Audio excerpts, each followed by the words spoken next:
नमस्कार दोस्तों, आपका स्वागत है आपके अपने YouTube चैनल एस क्लासेस पर। और आज हम लोग पढ़ेंगे साधारण ब्याज का टाइप 3। तो आइए देखते हैं क्वेश्चन। किसी राशि पर 5% वार्षिक दर से 3 वर्षों और 4 वर्षों में प्राप्त साधारण ब्याजों में 42 रुपए का अंतर है, वह राशि क्या है? यानी आपको बतानी है कि वो राशि क्या है। तो यहाँ पे हमको मूलधन नहीं दिया गया, लेकिन आपको दर दिए गए और समय अलग अलग दिए, 3 वर्ष और 4 वर्ष में जो प्राप्त साधारण ब्याज होंगे उनका जो अंतर है वो 42 रुपए है। तो देखिए, पहले थोड़ा सा बेसिक इसका तरीका सीखते हैं, इसके बाद हम डायरेक्ट तरीका बताएंगे आपको। मान लेते हैं कि वो धनराशि P रुपए, धनराशि P रुपए, दर दोनों के लिए कितनी है? 5%। और पहला समय क्या है? 3, और 4 वर्षों में प्राप्त, ठीक है ना। वही धनराशि, दर 5% और समय 4। इनके द्वारा मतलब कोई धनराशि दी है, हमने मान लिया कि माना वो धनराशि, वह राशि क्या है? P मान लिया। तो P रुपए पर 5% वार्षिक दर से 3 वर्षों में जो ब्याज मिलेगा, उसी P रुपए पर 5% वार्षिक दर से 4 वर्षों में जो ब्याज मिलेगा, इन दोनों का जो ब्याजों का अंतर है वो 42 रुपए है। ये देखो चिन्ह हम लोग लगाते हैं, डायरेक्ट निगेटिव नहीं लगाते हैं, माइनस नहीं लगाया। क्यों? जो राशि बड़ी छोटी होगी वो आपस में घट जाएगी। अब यहाँ से देखो, ये है 4 पंचे 20 और ये 5 3 15। 20 से 15 गया तो कितना बचेगा? 5P अपॉन 100 बराबर 42। 5 से काटेंगे इसको तो 20 आएगा। तो P बराबर आप देखेंगे कि 42 गुणे 20 बराबर हो जाएगा 840 रुपए। तो आप बोल देंगे वही राशि 840 रुपए। ये इसका बेसिक तरीका है। आप डायरेक्ट कैसे करेंगे? आइए देखिए इसको, बहुत सिंपल तरीका है। हमने आपको बताया था कि ब्याज किसे कहते हैं। साधारण ब्याज क्या होता है? हमने आपको बताया था, दर और समय का गुणनफल क्या कहलाता है? साधारण ब्याज कहलाता है। यानी RT% ही हमारा ब्याज। अब यहाँ पे समय तो 2 दिए गए, लेकिन दर आपको एक ही दी गई है। तो जो समय का अंतर होगा T1 T2 इंटू R, वो SI के बराबर होगा, यानी कि ब्याजों के अंतर के बराबर होगा। अब यहाँ पे देखो, दर तो आपको 5% दी गई है और आपको समय 4 दिया गया और 3 दिया गया, और बराबर ये जो अंतर है साधारण ब्याजों का अंतर, SI का अंतर, वो 42 रुपए है। तो 4 3 का डिफरेंस 1 आएगा, 5 एकम 5, यानी 5% का जो मान है वो 42 रुपए। अब आप कहोगे, क्योंकि मूलधन क्या होता है वो आप कहेंगे 100% होता है। P का मान कितना होता है? 100%। इसको 100 बनाना है तो इसमें 20 का गुणा कर लो बेटा, 100 बन जाएगा। तो यहाँ भी 20 का कर लो, यानी 100% की जो वैल्यू होगी 42 गुना 84, 840 रुपए। आई होप आपको अच्छे से समझ में आया होगा। आइए देखते हैं इसी टाइप का एक और क्वेश्चन। किसी राशि पर 5% वार्षिक दर से 7 वर्षों और 10 वर्षों में प्राप्त ब्याजों, साधारण ब्याजों में जो अंतर है वो 150 का है, वह राशि क्या है? तो हम बेसिक नियम पहले वाले क्वेश्चन बता चुके हैं बेसिक तरीके से, हम डायरेक्ट तरीके से ही देखेंगे। तो देखिए, सिंपल सा मैंने तरीका बताया है, आपको क्या करना है। दर तो एक ही है दोनों के लिए, दर में कोई परिवर्तन नहीं है, चाहे वो पहला वाला ब्याज हो दूसरे वाले ब्याज, दोनों में ब्याज जो दर है वो 5%, रेट ऑफ इंटरेस्ट 5%, पर समय के अंतर दिए गए 7 और 10 वर्ष। जब समय का अंतर है तो ब्याज में तो अंतर आएगा। तो देखिए, 10 वर्ष और 7 वर्षों का जो अंतर है, ये क्या हो गया? T1 और T2। और क्या होता है? इनका मल्टीप्लाई कर दो किससे? R% से। और यही जो अंतर होगा, ये जो अंतर होगा वो किसका होगा? साधारण ब्याजों का अंतर होगा, इसके बराबर होगा। ये मैंने बताया। और आपको मालूम है कि रेट ऑफ इंटरेस्ट दोनों के लिए 5% है, और अंतर कितना है? 150 रुपए का अंतर आ रहा है। तो 10 और 7 का जो अंतर है वो 3 होगा। 3 गुणे 5% बराबर 150। यहाँ से देखेंगे कि 15% का जो मान है वो 150 रुपए, ठीक है ना। तो हमसे कह रहा राशि क्या होगी, मूलधन निकालना। तो आपको 100% की वैल्यू निकालनी है। तो 1% का मान 150 बटे 100% चाहिए तो 100 का मल्टीप्लाई कर लो, 2 जीरो इधर, इसमें भी 100 का मल्टीप्लाई करा तो 15 एकम 15। तो 100% का जो मान आ जाएगा वो आ जाएगा 1000 रुपए, यानी वो राशि आपकी क्या होगी, 1000 रुपए होगी। आपको समझ में आ गया होगा। आप डायरेक्ट भी कर सकते हैं। जो समय का अंतर होगा, क्योंकि दर तो दोनों के लिए एक ही है 5%, तो जो समय का अंतर है 10 और 7 का अंतर 3 है, यानी 3 बचे 15%। 80% ही हमारा ब्याज होता। 15% का मान है 150, तो 1% का मान 10, 100% का मान 1000। आप डायरेक्ट भी कर सकते हैं। आइए देखते हैं कौन क्वेश्चन। एक धन का 4% वार्षिक ब्याज की दर से 3 वर्ष के ब्याज उसके 5 वर्ष के वार्षिक ब्याज से 400 रुपए कम है, वह धन ज्ञात कीजिए। इस वाले लैंग्वेज में मतलब 3 वर्ष के जो ब्याज होंगे उसके 5 वर्ष के ब्याज से 400 कम, यानी कि यहाँ पे कम का मतलब है डिफरेंस ही है, ठीक है ना। आप डायरेक्ट भी कर सकते हैं बेटा, इसको ये भी कह सकते हैं, देखो RT1 और RT, क्योंकि समय तो अलग अलग है लेकिन दर दोनों के लिए एक ही है, यानी इन दोनों का जो अंतर है वो 400 रुपए, ठीक है ना। मेरी बात समझ लो। R का मान कितना है 4% और T का मान है 3 वर्ष। R का मान 4% इंटू T2 का मान है 5 बराबर है 400। और इसीलिए हम क्या करते हैं, 4% को कॉमन ले लेते हैं और समय का डिफरेंस ले लेते हैं। तो 4 3 12, 4 5 20, यानी कि 12% और 20% का डिफरेंस है 400, यानी 8% का डिफरेंस है 400। तो 1% का मान कितना हो जाएगा, तो आप कहेंगे 50। 100% 2 जीरो चपका दो, तो आप कहेंगे 5000, ठीक है ना। और अभी तक वही सीधी सी बात है। अगर आप इतना समझ गए कि जो समय का अंतर होगा, क्योंकि दर तो दोनों के लिए एक है, तो 5 वर्ष और 3 वर्ष का अंतर कितना है, 2 वर्ष, और दर कितनी है 4, यानी कि 4 दूनी 8% का मान होगा 400 रुपए। तो 1% का मान 50 होगा, तो 100% का मान आप क्या कह सकते हैं, डायरेक्ट 5000, ठीक है ना। तो ये 3 लाइन का ही क्वेश्चन होता है। आप पढ़ेंगे अच्छे से तो और समझ में आएगा, और आप घर पे भी बुकों से क्वेश्चन को करिएगा। कोई दिक्कत आती तो कमेंट सेक्शन में जरूर बताया करो। आइए देखते हैं नेक्स्ट क्वेश्चन। एक व्यक्ति ने बराबर धन 6% वार्षिक दर पर राम को 8 वर्षों के लिए तथा श्याम को 10 वर्षों के लिए उधार दिया। दोनों से व्यक्ति को कुल 2160 रुपए 2160 रुपए ब्याज के रूप में प्राप्त हुए। प्रत्येक को दिया गया धन ज्ञात करें। प्रत्येक को दिया गया धन ज्ञात करें। तो बेटा 2160 रुपए ब्याज के रूप में इसको प्राप्त हो रहा है, ठीक है ना। तो सेम वही क्वेश्चन है, क्योंकि दोनों से मिला के इसको ब्याज जो है दोनों से मिला के उसको 2160 रुपए प्राप्त हुआ। अभी तक दोनों का अंतर देता था, इस बार दोनों से प्राप्त ब्याज मिला, तो दोनों से मिल रहा है तो यानी कि जोड़ दो। जहाँ पे हम समय का अंतर ले रहे थे वहां पे क्या करना पड़ेगा, जोड़ना पड़ेगा, क्योंकि दोनों से मिला के, मिलाना मीन्स जोड़ना, ठीक है। तो देखिए बराबर धन दिया है, 30 रुपए मान लेते हैं, कोई मतलब नहीं। तो 6% वार्षिक दर दोनों के लिए 6% है, लेकिन समय कितना है 10 वर्ष प्लस 8 वर्ष, और दोनों का डिफरेंस दोनों के लिए दर कितनी है 6%। मैंने बताया है कि T1 प्लस T2 और इंटू R, यही होगा SI, ठीक है। अंतर है यहाँ पे योग दिया गया है, ठीक है। बराबर योग कितना मिल रहा है 2160 रुपए। तो 10 और 8 18 का 6 में गुणा करेंगे, 18 का 108।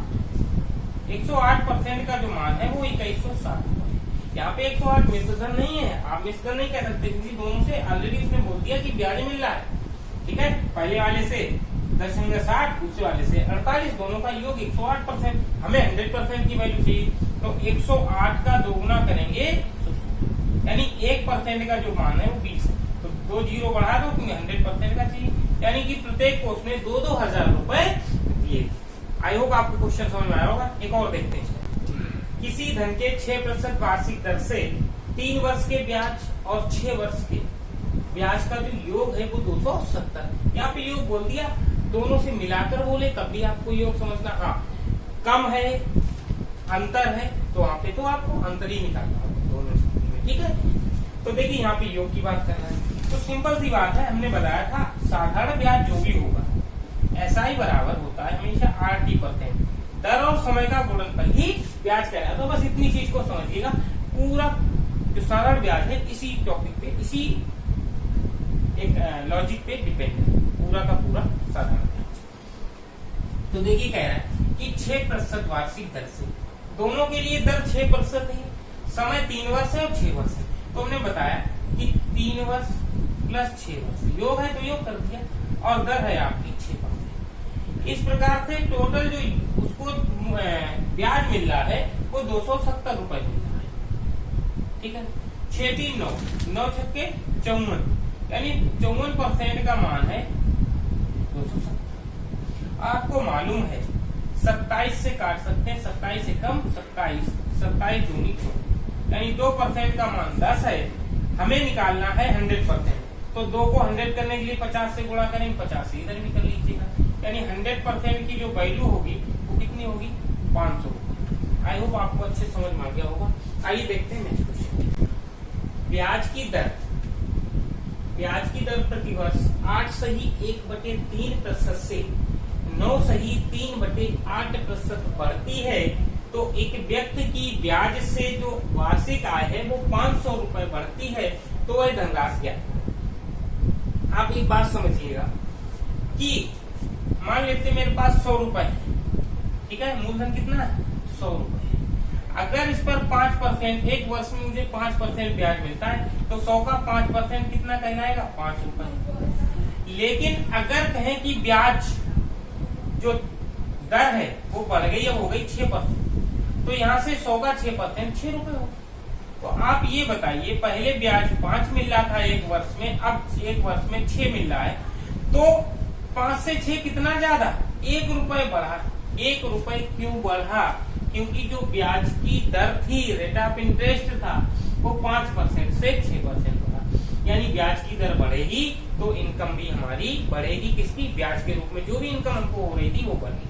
ठीक है ना, यानी कि दरों का जो अंतर होगा, ठीक है ना, दर बढ़ रही होगी तो ब्याज बढ़ेगा, और दर कम हो रही होगी तो आमदनी घट जाएगी। इस बात पे ही आधारित क्वेश्चन है। तो देखिएगा, हमें सेम उसी तरह से चलना है कि ब्याज की दर प्रति वर्ष 8 सही 1/3, यानी R1 जो थी वो 8 सही 1/3% थी, यानी 8 सही 1/3% को हम 8 3 24 1 25/3% भी कह सकते हैं। और R2 जो थी वो 9 सही 3/8%, 9 8 72 3 75, 9 8 72 3 75/8। यानी कि हम अगर ये देखें कि 25/3 और 75/8, इन दोनों का डिफरेंस, क्योंकि देखो बढ़ रही है, पहले दर 8 सही 1/3 थी, अब 9 सही 3/8 हो गई। यानी कि दर का बढ़ना, दर बढ़ेगी तो प्रॉफिट भी बढ़ेगा ब्याज के रूप में। तो इन दोनों का जो अंतर है वो 500 रुपए के बराबर है। इसको सॉल्व कर लेंगे बेटा, 8 और 3 का एलसीएम कितना हो जाएगा 24, तो 8 3 24, यानी कि 75 3 225, और 3 8 24 25 8 200 बराबर हो जाएगा 500।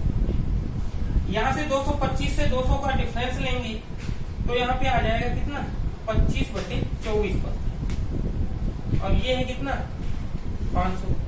आप देखो 25 से काटेंगे, 25 दूना 50, 20, ये 24 उधर जाके गुणा कर लेगा जब, तो आप कह पाएंगे कि 1% का जो मान है वो कितना हो जाएगा 24 दूना 48 480। हमको चाहिए 100% मूलधन, तो 2 जीरो बढ़ा दो, तो आप कहेंगे 48,000 रुपए, वो राशि कितनी थी 48,000 रुपए थी। आई होप आपको क्वेश्चन अच्छे समझ में आ गया होगा, नहीं तो एक क्वेश्चन इस टाइप का और साधारण ब्याज की दर प्रतिवर्ष 10% से 12.5% बढ़ती है। यानी पहले हमको 10% ब्याज मिल रहा था, अब बढ़ के 12.5 मिलने लगा। यानी कि दर जो बढ़ी तो क्या होगा, ब्याज भी हमारा बढ़ेगा, यानी ब्याज से जो भी आय होगी वो बढ़ जाएगी। तो एक व्यक्ति की ब्याज से वार्षिक आय 1250 रुपए बढ़ती है, तो वही धनराशि है। तो देखिए, यानी कि R1 कितना है, आप बोलेंगे 10%, R2 कितना है 12.5%, यानी कि 12 दूनी 12 से 1/2% है, इसको हम 12.5% भी, ठीक है। अब ये देखो, पहले 10% था, अब 12.5 हो गया, यानी कि 12.5% और 10% का जो अंतर है, ये जो अंतर है 10% से 12.5%, यानी 2.5% ब्याज की दर बढ़ी। 2.5% बढ़ने की वजह से जो वार्षिक ब्याज से आय हो रही थी वो कितनी बढ़ गई, 1250 रुपए, यानी इनका डिफरेंस आएगा 2.5 और इधर है 1250। दशमलव हटाएंगे बेटा, एक जीरो बढ़ जाएगा। अब आपको मालूम है हमको क्या चाहिए, 100% का मान, ठीक है। अब ये 25% की जो वैल्यू आ गई वो आ गई 12,500 रुपए। 100% चाहिए तो 25 में 4 का गुणा करो 100 हो जाएगा, तो इसमें भी 4 का मल्टीप्लाई करो, यानी 100% की जो वैल्यू होगी ये हो जाएगी 50,000 रुपए। आप डायरेक्ट गुणा कर सकते हो, आप ऐसे भी कर सकते हो, 25 पंचे 125, एक की वैल्यू 500 तो 100 की 50,000, ठीक है ना। ये कैलकुलेशन के ऊपर डिपेंड करेगा। आइए देखते हैं, क्वेश्चन है कमी ब्याज। किसी साहूकार को पता चलता है कि वार्षिक ब्याज की दर 8% वार्षिक से 7 सही 3/4% वार्षिक रह जाने से उसकी वार्षिक आय में 61.50 रुपए की कमी आ गई, तो उसकी पूंजी क्या है, ठीक है ना। तो देखो यहाँ पे R1 कितना है, दर कितनी है 8%, और R2 बराबर कितना है 7 सही 3/4%। इसको अगर सॉल्व करेंगे 7 चौके 28 और 3 31/4%। आपको मालूम है ये 8 है, ये 7 है, 7 सही 3/4, यानी इससे कम है। यानी कि पहले हमको जो दर 8 किसी पे ब्याज 8 मिल रहा था, अब 7 सही 3/4 मिल रहा है, यानी 8% से दर कम हो गई, तो उसकी जो ब्याज से आय थी, ब्याज से जो आय हो रही थी उसमें भी कमी आई। कितनी आई, 61.5 रुपए की। तो यहाँ पे हम देखेंगे कि 8% माइनस 31/4%, 8% से कितनी रहेगी 31/4%, यानी 8 से कम गई, यानी दोनों की दरों का जो अंतर है वो अंतर उसकी ब्याज में आई, ब्याज से जो आय थी उसमें हुई कमी के बराबर होगा। तो यहाँ पे है 61.50। तो इसको सॉल्व करेंगे, 8 चौको 32 माइनस 31/4, इसका मान है 61.50। तो 32 से 31 गया तो आप बोलेंगे 1/4%, 61.50। तो 1% की वैल्यू निकालेंगे, 4 का मल्टीप्लाई कराइए, 61.50 गुणे 4, तो इधर आएगा ये 0, 4 पंचे 20 और 4 एकम 4 तो 6, 4 संग 24, यानी यहां से निकालेंगे तो 246 रुपए। हमको निकालना है पूंजी, पूंजी कितनी होती है 100%, तो 100% को 0 बढ़ा दो दोनों तरफ, 24600, यानी 24,600 रुपए उसकी पूंजी थी। आई होप आपको ये क्वेश्चन अच्छे समझ में आ गए होंगे। आइए देखते हैं किसी धनराशि पर 4% वार्षिक ब्याज की दर से 8 माह का जो साधारण ब्याज है, उसी धनराशि पर 5% वार्षिक ब्याज की दर से 15 माह के साधारण ब्याज से 129 रुपए कम है, वह धनराशि ज्ञात कीजिए। आई होप ये क्वेश्चन आप कर चुके हैं, पर इसमें क्या है 8% ही है, पर यहाँ पे हमने बताया था जब पहला लेक्चर किया था, यानी कि फर्स्ट टाइम जब पढ़ रहे थे, स्टार्ट किया था साधारण ब्याज, तो हमने कुछ बेसिक नियम बताए थे। हमने आपसे कहा था कि साधारण ब्याज में जो समय है वो कभी भी मासिक, तिमाही या छमाही नहीं हो सकता, सदैव क्या रहेगा वार्षिक ही रहेगा। अगर क्वेश्चन में मासिक या तिमाही या छमाही दिया गया है तो उसे हम वर्षों में चेंज कर लेंगे। तो यहाँ पे है, यहाँ पे देखेंगे कि आपको दर R1 बराबर कितना है 4% और T T1 बराबर कितना है बेटा 8 माह। तो हम यहाँ से निकालेंगे SI बराबर क्या होता है 80%। तो R तो 4 है लेकिन T कितना 8 माह, और एक साल में कितने महीने होते हैं 12। तो इसको सॉल्व करेंगे 4 एकम 4, 4 किलो 12, यहाँ से निकल के आएगा 8/3%। ठीक है, इधर देखेंगे फिर R2 बराबर है 5% और T2 बराबर है 15 माह। यहाँ भी हम RTSI निकालेंगे तो R2 T2%। R2 तो 5% है, T2 यानी दूसरा समय कितना है 15 माह, और एक साल में 12 माह होते हैं। तो इसको सॉल्व करेंगे 3 चौको 12, 3 पच्चे 15, यानी कि 25/4% निकल आया। अब इसमें क्या है 129 रुपए कम है, यानी कि 8/3% और 25/4% जो अंतर है वो 129। इसको सॉल्व करेंगे 4 3 कैल्शियम 12 हो जाएगा, तो 8 चौको 32 और 25 3 75 बराबर 129। इसको सॉल्व करेंगे 32 से, और 32 और 75 का अंतर कितना हो जाएगा, तो बोलेंगे 3, 5 से 2 गया 3, 7 से 3 4, 43/12 का मान है 129। और आपको मालूम है कि 3 के पढ़े 3 त्रिकाण 43 3 होता है 129। यहाँ से आ जाइए तो 1/12% का जो मान है वो कितना है 3 रुपए। तो 1% का मान निकालेंगे तो 12 3 36। हमें मूल राशि चाहिए तो 100% तो 0 बढ़ा दो, तो आप कहेंगे वो राशि 3600 रुपए थी। आई होप आपको समझ में आ गया होगा, यानी कि R1 T1 और R2 T2 का जो भी डिफरेंस है वो 129 रुपए है। अब यहाँ पे जो समय है वो 8 माह में दिया था, तो हमने वर्ष में चेंज कर लिया 8/12 और 15/12। ये SI फर्स्ट जो 8/3% है, दूसरे से 25/4। इन दोनों का जो डिफरेंस है वो 129 रुपए, वो हमने सॉल्व कर लिया। आई होप आपको अच्छे समझ में आ गया होगा। मेरे द्वारा पढ़ाए गए कंटेंट आपको समझ आ रहे हैं तो कृपया ज्यादा से ज्यादा चैनल को लाइक कीजिए, सब्सक्राइब कीजिए और शेयर करिए ताकि ज्यादा से ज्यादा लोग हमसे जुड़ सकें। Thank you.